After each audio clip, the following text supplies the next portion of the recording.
Me place compartir con ustedes esta capacitación que hemos denominado el Marco Nacional e Internacional en materia de igualdad de género. Los objetivos que pretendemos lograr son el conocimiento de los aspectos jurídicos en materia de género, así como también aspectos básicos de la legislación nacional e internacional en materia de igualdad de género. Antes de entrar en el análisis de las 5 leyes que quiero compartir en el día de hoy, quiero hacer referencia a los antecedentes que precisan la operación institucional y que son el marco precisamente de la regulación normativa que rige en nuestro país. Es importante saber que Panamá, como signataria de la Organización de Naciones Unidas, donde están registrados más de 194 países,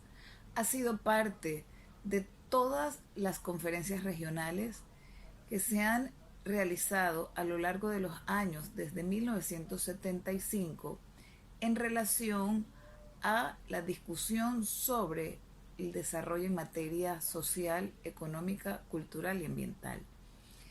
Y el eje de género siempre ha sido un eje transversal. En 1979, Panamá es signataria de la Convención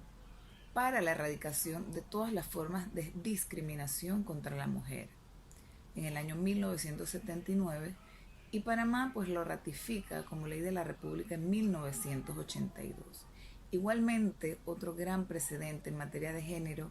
es la Convención Belén do Pará, la cual se firma en 1983. Panamá también es signataria de la misma y esta busca la erradicación de la violencia contra la mujer.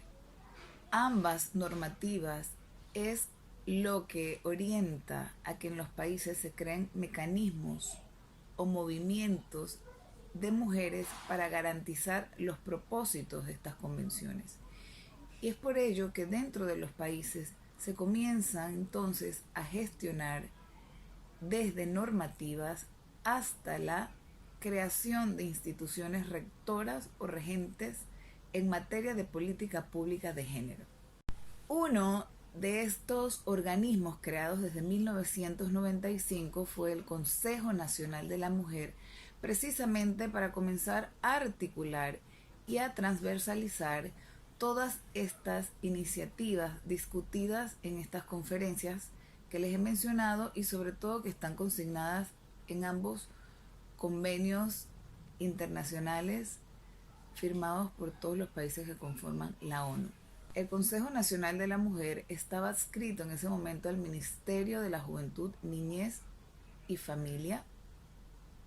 y desde allí se articulaban de manera integral acciones en favor de ir garantizando el cumplimiento de los propósitos consignados en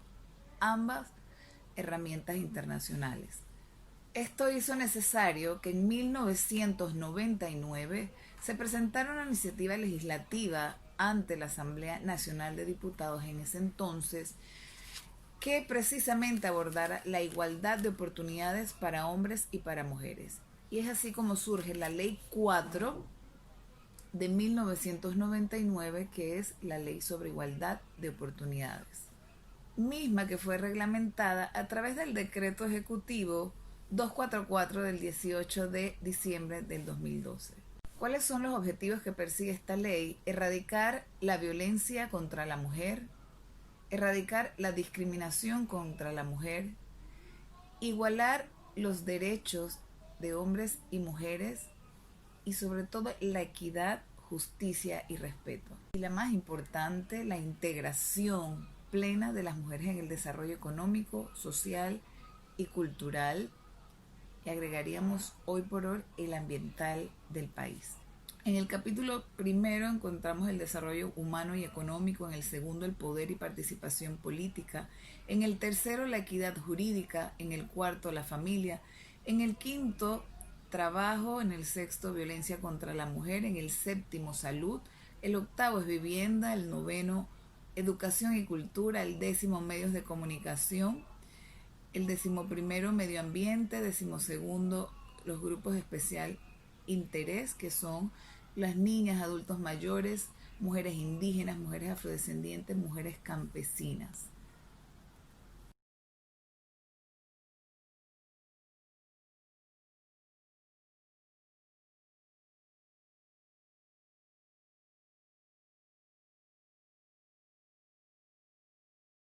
Destaquemos que lo más importante en el área, por ejemplo, por mencionar algunos, los ejes temáticos donde hemos tenido avances importantes, por ejemplo, podemos mencionar y que están consignados en esta norma, en cuanto al tema de política, sería la, las normas que han establecido una participación política de las mujeres en espacios de toma de decisiones, llámese juntas directivas, en empresas mixtas y empresas públicas del 30%, así como también la modificación del Código Electoral que establece el 50% de participación política de mujeres en los torneos electorales. Sin embargo, hay que mencionar que tiene una excepción, es la que establece que las secretarías nacionales de partidos políticos deben certificar si ciertamente no hay mujeres para ocupar estos cargos, de manera que tendrían entonces que ser suplantadas por un hombre. En cuanto a la equidad jurídica, es importante resaltar que se habla mucho de la sensibilización de los servidores judiciales en materia de género, sobre todo velar por anteproyectos o leyes que garanticen los derechos de la mujer, articular de manera intersectorial precisamente el cumplimiento de las normas y leyes, asignar mayor presupuesto para poder ejecutar y hacer cumplir la ley de violencia doméstica, pero también establece precisamente el fácil acceso a las mujeres en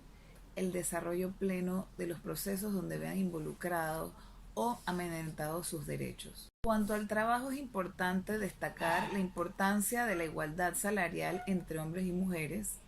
así como también el cambio cultural y la ruptura de estereotipos por razón de sexo dentro de las empresas. Garantizar entonces oficinas de género dentro de las mismas y así como también practicar políticas públicas para erradicar el acoso laboral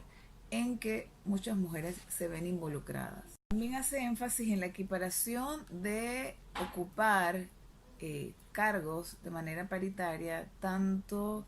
en la administración pública como a nivel privado. En cuanto a la vivienda, también establece realizar investigaciones para analizar la situación de las mujeres en Panamá en relación a las viviendas dignas y garantizar viviendas dignas para las mujeres y sus familias dentro del territorio nacional.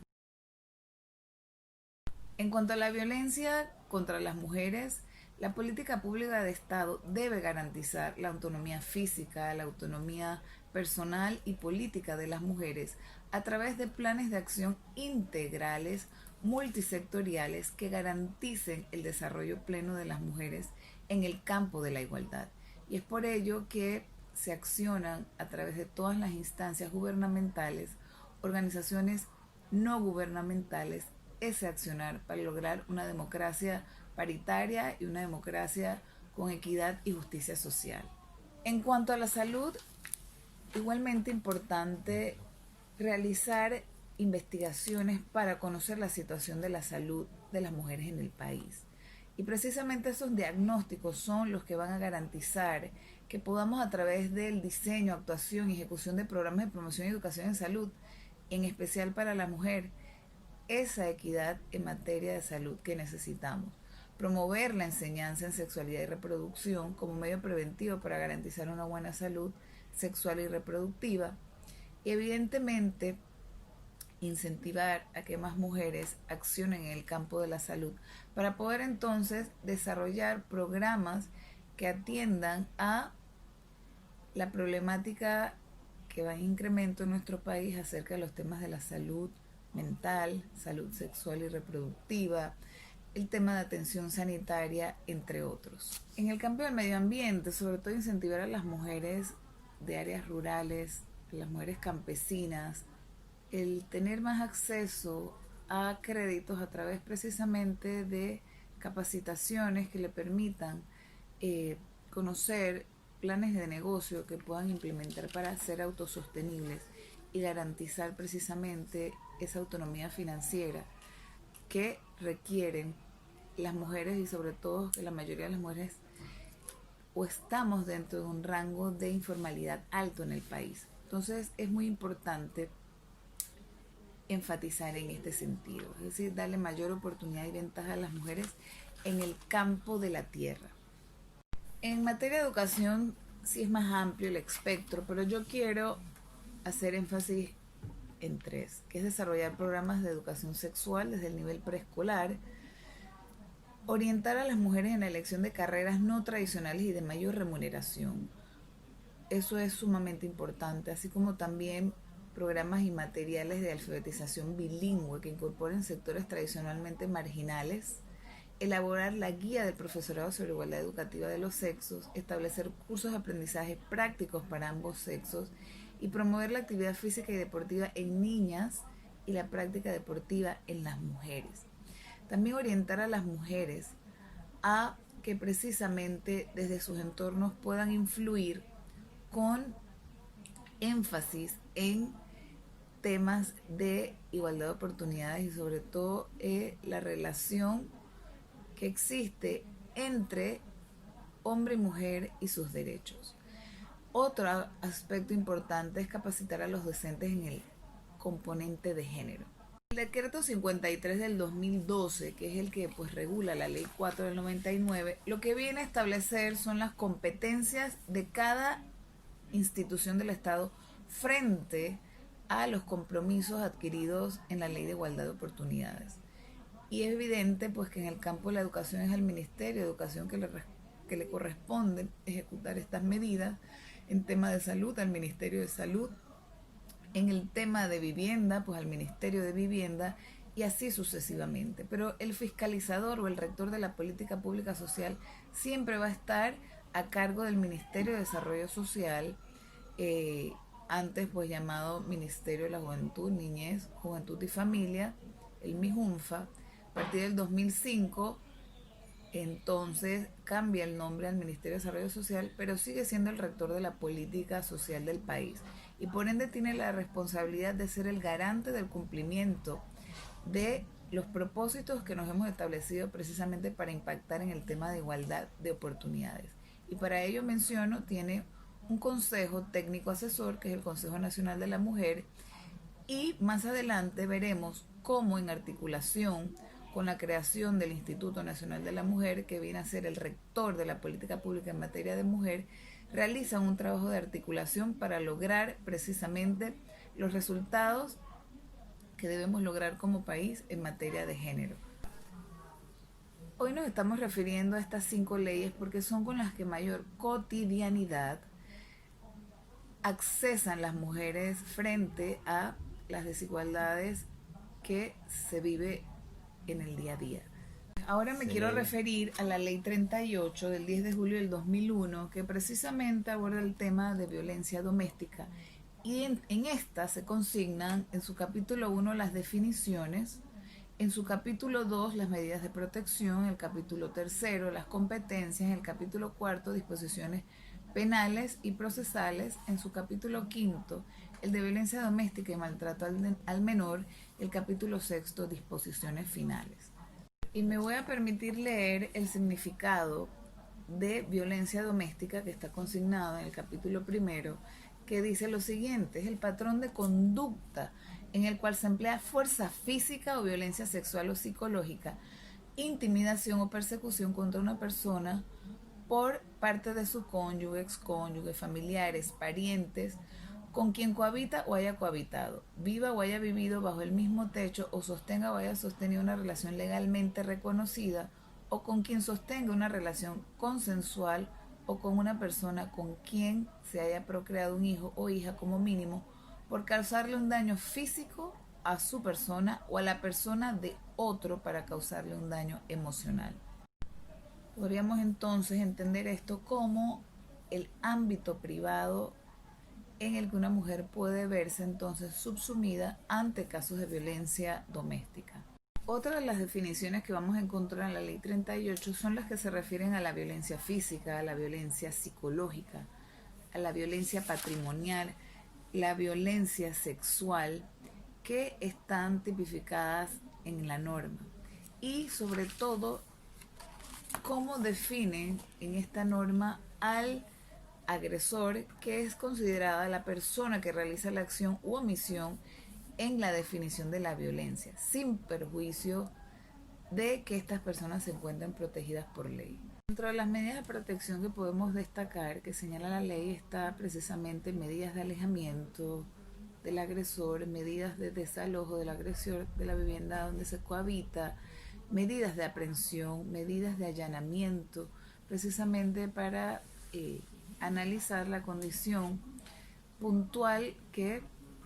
da origen a la violencia, también inspeccionar si existen armas o no, de que las personas ahí se encuentren en eminente peligro, así como también suspender la guarda y crianza, reactivarla, también analizar entonces los temas de pensión alimenticia, establecerlos provisionalmente, así como el análisis de los desalojos, analizarlos en su momento, como también suspender pues la reglamentación de visitas, oficiar a migración, pues para garantizar el impedimento de salida de los supuestos agresores en materia de violencia doméstica, entre algunas otras. Recuerden que yo estoy tratando de hacerlo en el tiempo que me han establecido, pues documentarlos de manera muy básica para que lo tengan como referencia, pero es importante profundizar en el tema. En cuanto a las competencias, debemos destacar que los funcionarios de la Policía Administrativa, el Ministerio Público, autoridades tradicionales en zonas indígenas tienen competencia entonces para aplicar las medidas de protección consagradas en el artículo 4 de esta ley. Es importante destacar que el accionar se inicia con la petición de parte interesada o de oficio. Es importante destacar que hay que respetar pues la jurisdicción de las autoridades relevantes en esta materia y que las mismas permiten entonces recursos de apelación, sobre todo las medidas de protección. Se pueden entonces recurrir según la competencia de las autoridades correspondientes. Es importante destacar que las penas de las personas que agredan física, sexual, psicológicamente o patrimonialmente a otra van de 1 a 3 años. Si en este ejercicio hay debilitamiento permanente de un sentido de un órgano, las mismas son de 2 a 4 años. Y en este sentido tienen de hecho relevancia si se da una incapacidad permanente, porque las mismas entonces se aumentan de 3 a 5 años. Y de ahí se hace análisis si se tratan pues de agresores primarios, porque el juez de la causa podría entonces considerar otras medidas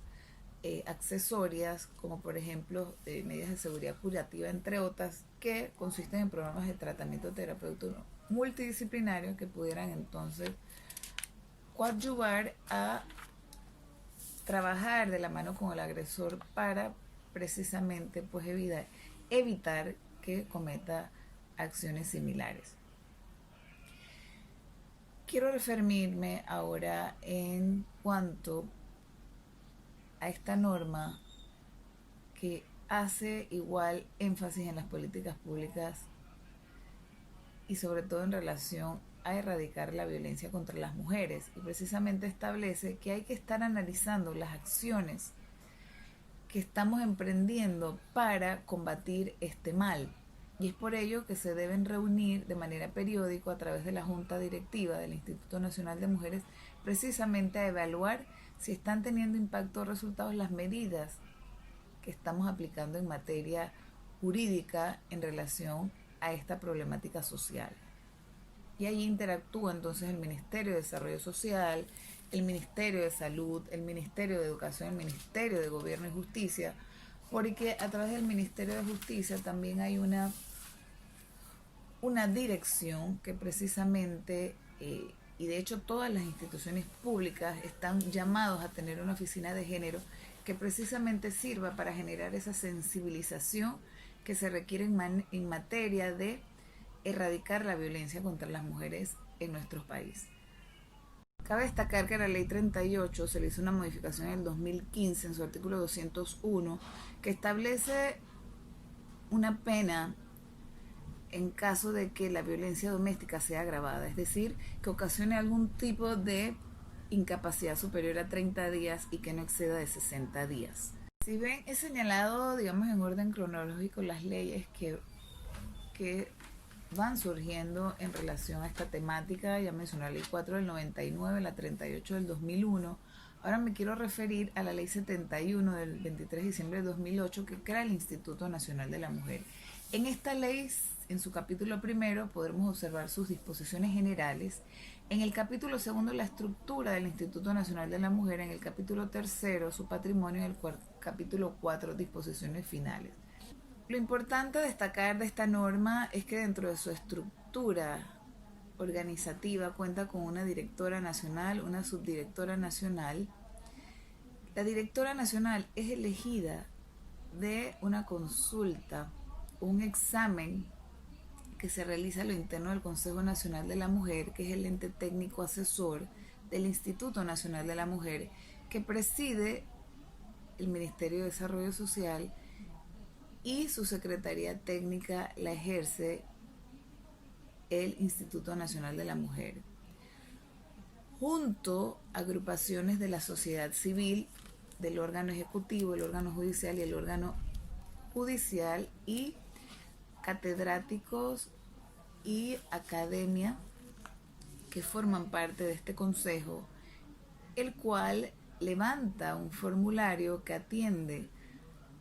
a la norma y donde establecen los requisitos para optar por este cargo, que realizan un análisis exhaustivo y proponen al presidente de la República entonces una oferta de 3, y de esas 3 personas el presidente de la República elige quién ocupa este cargo. Puesto que el Instituto Nacional de la Mujer, como rector de la política pública de la mujer, debe garantizar precisamente las políticas públicas de igualdad de oportunidades, debe fiscalizar que dentro de la normativa exista precisamente transversalización de equidad de género, promoción y sensibilización en materia de género, y sobre todo velar en el campo de la justicia que precisamente no se vulneren derechos de las mujeres. Eso pues a grosso modo como sus objetivos principales, pero recordemos que es la rectora de las políticas públicas en materia de mujer en el país y es la que debe articular y lograr esa intersectorialidad, debe lograr esa aplicación de normas de manera transversal para lograr el impacto y los resultados que buscamos en relación a erradicar la violencia contra las mujeres y sobre todo la discriminación contra las mujeres y sobre todo esos grupos que llamamos de mayor interés, como les mencioné al inicio. Es importante destacar que para ser directora del Instituto Nacional de las Mujeres se debe contar con más de 25 años, tener sus derechos políticos y civiles plenos, tener una licenciatura, y hace pues énfasis en que pudiera ser preferiblemente en materia de derechos humanos en favor de la equidad de género, y una experiencia comprobada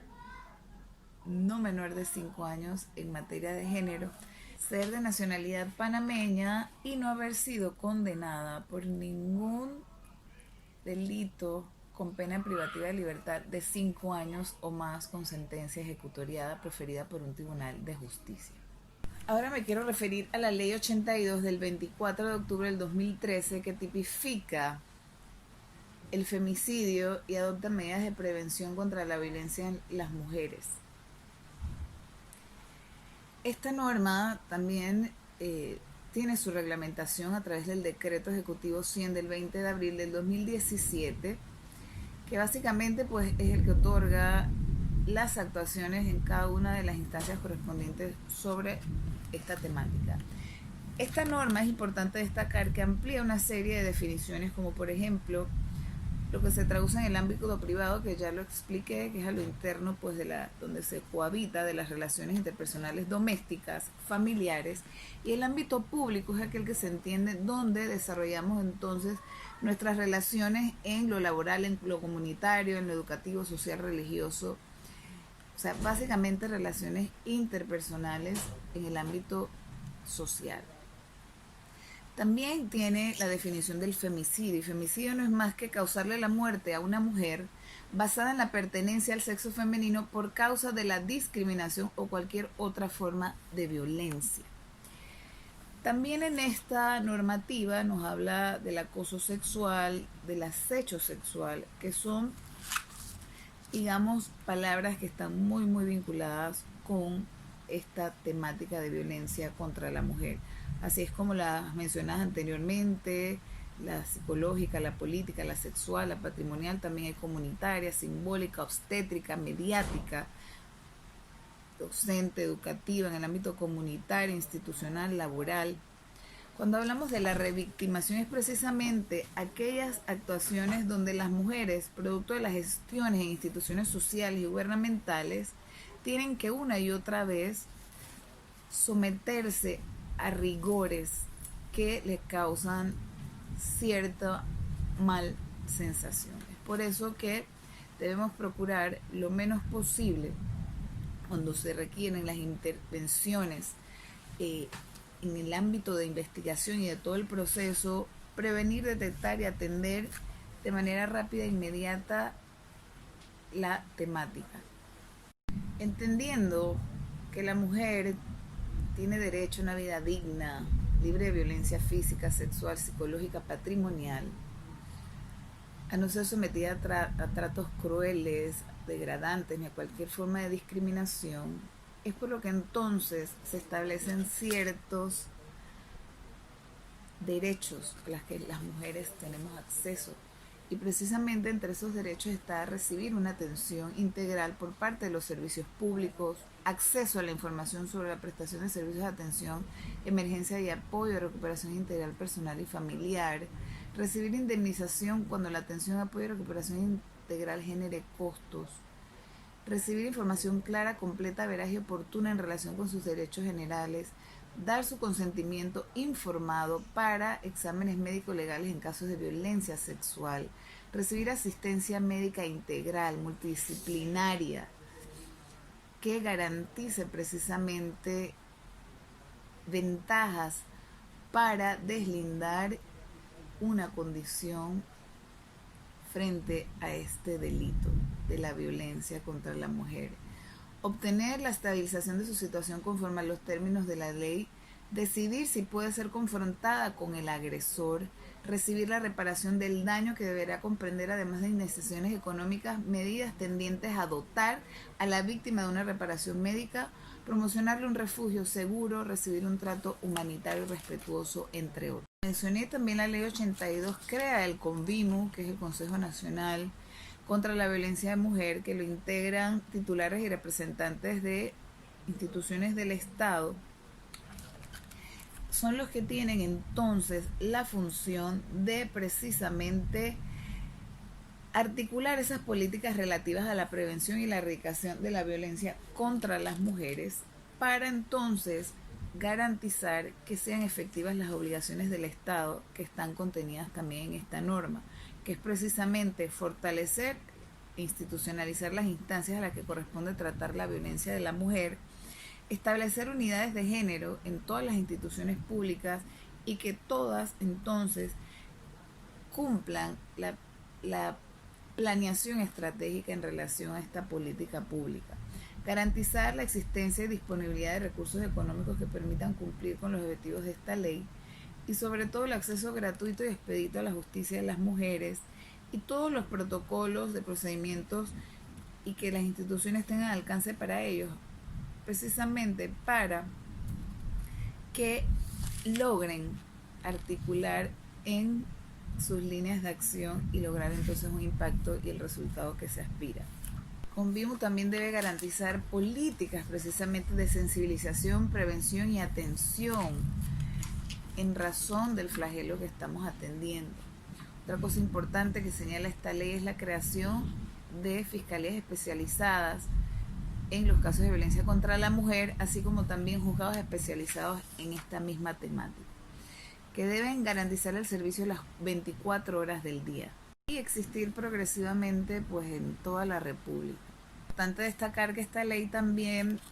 establece la necesidad de crear centros de atención integral a mujeres víctimas de violencia a nivel nacional, los cuales ya existen. También se habla de la conformación de albergues a nivel nacional para la atención de las víctimas, los cuales existen 2 actualmente en Panamá y Colón, y así progresivamente entonces hay que ir cumpliendo con lo que establece la norma en este sentido. En cuanto a la normativa internacional, ya pues establecí que hay 2 convenios del cual Panamá es signataria, el CEDAW, que es contra toda discriminación, y el Belén do Pará, que es contra la violencia contra la mujer, que pues son nuestro marco normativo internacional y sobre el cual nuestra legislación nacional se ha asentado para determinar precisamente las acciones a realizar. También hay que destacar que actualmente los países están cumpliendo con compromisos adquiridos en el 2015 en relación a los Objetivos de Desarrollo Sostenible, antes llamados Objetivos de Desarrollo del Milenio. En ese momento, en el 2000, aproximadamente 183 países se comprometieron a cumplir con 7 principios que tenían que ver con el desarrollo humano, y entre esos estaba el de igualdad de género, que era el número 3. Pero desde el 2015, cuando se vuelven a reunir los países para analizar los avances en este sentido, consensuaron en volver a trabajar sobre estas líneas de acción, pero ampliando entonces esos principios a 17. Y dentro de esos principios, el número 5 tiene que ver con la igualdad de género y precisamente busca erradicar la discriminación contra la mujer y el empoderamiento de las mujeres y niñas del mundo. Cabe destacar que 1 de cada 3 mujeres es víctima de violencia a nivel mundial. Todavía existen las desigualdades salariales, aun cuando las mujeres están preparándose más, se están graduando más de la escuela y de la universidad, pero no están teniendo entonces el mismo trato en relación a su salario, así como tampoco hay una equidad en cuanto a la distribución de las tareas de cuidado dentro del hogar, y no solo las de cuidado, sino también las tareas domésticas, que al final tampoco son remuneradas ni tienen, digamos, ningún mérito, aún entendiendo que arreglar un auto no genera mayores responsabilidades que cuidar un bebé. Entonces, sobre esos temas puntuales son los que estas legislaciones internacionales, y en un trabajo de todos los países del mundo, porque todos los líderes mundiales que conforman la ONU se asumieron el compromiso de cumplir estos objetivos de desarrollo sostenible al 2030.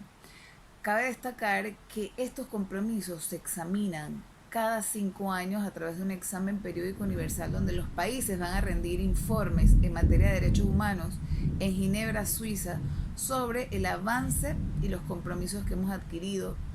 y cuánto hemos avanzado en ellos. Entonces, eso básicamente vendría siendo como la base sobre la cual se trabaja en normativa internacional, entendiendo que esto es un aporte básico que estoy compartiendo con ustedes en relación a la temática de género. Igualmente quiero referirme a la ley que regula la justicia comunitaria de paz, la ley 16 del 2016, que básicamente, al ser un ente mediador dentro de conflictos o controversias que se susciten dentro de las comunidades, y donde tiene la potestad precisamente de garantizar la convivencia pacífica, los jueces de paz tienen ciertas competencias en materia específicamente de violencia doméstica, entre otros casos, pero digamos de manera preventiva, porque los competentes para esto entonces desde las investigaciones son los fiscales y jueces. Pero en ese sentido hay una serie de digamos, responsabilidades que ellos pueden asumir en relación a esto, y básicamente están consignadas en el artículo 45, en los casos de violencia doméstica. Entonces los jueces de paz pueden aplicar medidas de protección, como por ejemplo ordenar al presunto agresor que desaloje la casa o habitación donde cohabita con la víctima, ordenar al presunto agresor también una orden de aprehensión, siempre y cuando la víctima se encuentre en urgencia inminente. Igualmente es importante destacar que puede autorizar a la víctima para que se radique junto a su familia en un domicilio diferente. En el caso que el agresor realice actividades que impliquen el uso de armas, también puede ordenar la suspensión del permiso de armas. Cuando haya tenido que salir, entonces solicita regresar nuevamente, obviamente garantizando su integridad física. También puede ordenar protección policial especial a la víctima mientras se mantengan las circunstancias de peligro, ordenar la aprehensión del agresor por 48, como lo señalé anteriormente, y prohibir al agresor acercarse al domicilio, que es a través pues, de las medidas de alejamiento. Estas entonces son, digamos, las más importantes que podemos destacar en este sentido. Quisiera entonces finalizar exhortándolos a que nos sensibilicemos con este tema, sobre todo por la importancia que reviste la igualdad de oportunidades para hombres y mujeres, para una sociedad más productiva, más equitativa y sobre todo más próspera. Es importante destacar que el eje temático de género básicamente debe ser transversal y debe entonces aplicarse en todas las políticas públicas del Estado para garantizar precisamente la erradicación de la violencia contra la mujer y sobre todo la igualdad de oportunidades. Gracias.